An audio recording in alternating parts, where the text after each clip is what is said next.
Hey guys, Jace here. So today I'm going to be doing a guide on Valorant Kovaaks. I figured it would be a good opportunity now that Ranked is coming out, so let's dive right into it.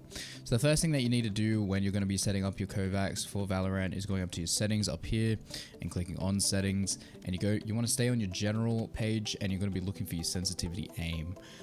And you're going to need to take a note of what your aim is. So mine is 0.431. I'm not really going to focus too much on scope sensitivity multiplier. If you do want to enable it onto your game, it's probably good for things like ascended tracking v3, and you can change it in the settings there. But I think scoping in Valorant is really bad. And I figured, like, you know, if you've ever watched Shroud or like Summit or some of the top streamers or the really good CSGO players, they never scope in, and I think it's a good idea not to scope in and try and not to make a habit of it.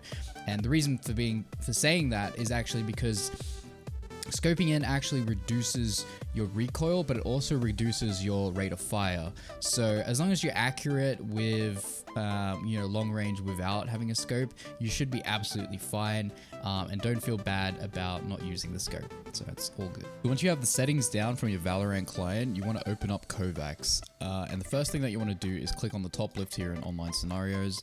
And the first training course that I'll give you guys, which I think is really good, would have to be type in Cata into here and then go for long strafes, and you're gonna see why. And you just click free play. You can play challenge if you want. Before we jump into the challenge, we are going to go to our settings and we're going to set it up. So you go to the sensitivity scale and you change it to Valorant, and you change your horizontal sensitivity to what you found in the Valorant client. So mine was 0.431, and you make sure that the vertical sensitivity is locked to horizontal. FOV measurements need to be on Valorant. And something that I think a lot of you guys should do is you should turn off things like health bars and info bars, and make sure that the visuals kind of look like what I have here. Like, set your textures up to just nicer, like smooth colors and whatnot. You can pause at any time during this video if you want to see what settings that I have. I personally have all the sounds off as well. I don't really like the sound of what's going on. And I make sure to untick, FPS, and I make sure to hide everything as well. So once you've done that, you want to click save, and you want to go back to long strafes and click play. And this is the first routine that I'm going to show you guys. It's IC Cata long strafes, and essentially you're just tracking the movement of the red pill as it goes back and forth. And I think this is really good because there's a lot of times in Valorant where people are going to be swinging out of corners, and they're going to coming out of like just different areas. And this will be good for you because when someone does come out of an area, you're not going to be like really sporadic movements or anything like that. You're going to be able to track them very nicely and smoothly as they are coming out. The next scenario that I want to show you guys requires you to actually type in Valorant up on the filter button up here. And the thing that I'm going to show you guys is Valorant Peak Training MCA-9. I'm going to just click the play button, go to free play, click play again. And this is essentially just a scenario that has you moving back and forth between these two little sections here. And you're just shooting the ball as you come out of the peak. And this is really good because there's a lot of scenarios in Valorant that will actually require you to peek out from a piece of cover and take a trade with somebody. So this actually helps you get your gets your accuracy down a lot, because it is a quite long hallway here, and it just helps with your overall peaking as well. So I think this one's pretty important if you want to get better at doing. Well, I think this one is really good if you want to fast track your actual peaking. So this is a really good one that you should be doing. The next one I want to show you guys is going to be Tile Frenzy. If you don't know what Tile Frenzy is, I'll show you right now.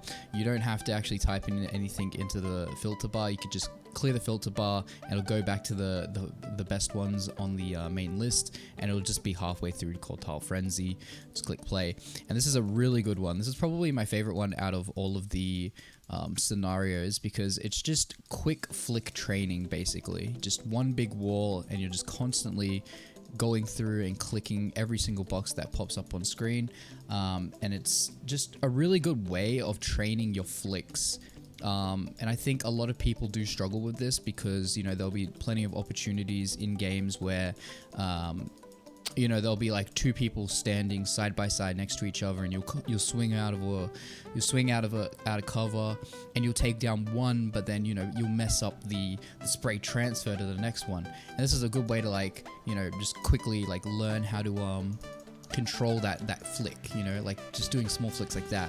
And I think the best way to actually do Tile Frenzy is to take it very slow in the beginning, you know. Don't try and go as fast as me, you know, like just constantly flicking all over the places and shit like that.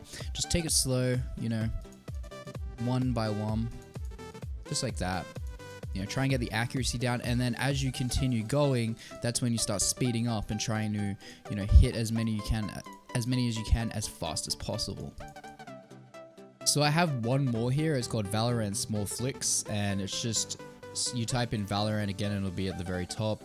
It's pretty straightforward little map here. You're just shooting the targets that are like sprung up on a pole.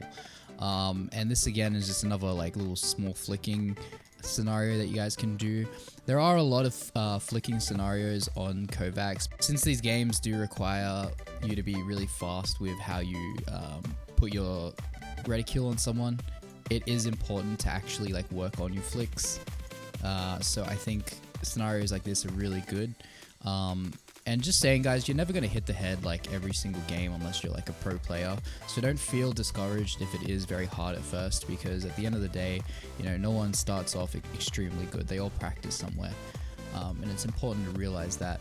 Just saying, guys, this is the end of the video. So if you did enjoy the video and you want to support this channel and hopefully let it grow a little bit more, I would super appreciate a like and a subscribe. I have my social media down below if you do want to follow me on things like Twitch or, you know, Facebook. So yeah, peace out, guys.